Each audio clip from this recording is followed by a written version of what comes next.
have utilized from this section of Scripture for various other ideas that they have concerning God and theology. And so I'm going to do my best. I want to be fair, very fair with this. And I will tell you right up front, I'm really depending on you guys to help me with it, because it's probably one of the most troubling sections of Scripture for me on a personal level. And I need help trying to understand it. I've come to understand Paul better as I've been studying him. And so I feel like as I read this, I try to capture all the other things about Paul that I know, and trying to look at this and understand what he is saying. I think some of the things to think about as we move into this section in chapter 9 is just trying to take a look at what Is Paul, that chapter 9 Romans? Chapter 9 of Romans, yeah. We're still in the book of Romans. And what Paul has been trying to do. We have to remember that Paul is fully Jewish. His background is, he's Jewish, and he understands the law very well, and he understands the problem that accepting Christ means for the Jewish individual. Everything concerning the history of the Jewish people from the patriarchs down, and how God has worked with the Jewish people, and then how Christ then was interwoven through that, the message of the coming Messiah, which the Jews in general are not accepting. We know that, right? We're only talking a few that are really turning to Christ, and there's quite a few here in the beginning, but when you look at the entire nation of Jewish people, and the struggle they're going to have in accepting him as Messiah.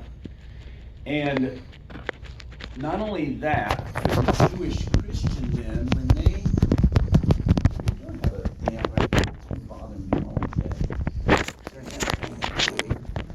No? I had like 4 or 5 times and I tried to knock them off, so, okay. Maybe. The Jewish Christian is faced with a real dilemma because you're Jewish. And being Jewish, all of your 2,000 years almost of teaching is about the history of your people.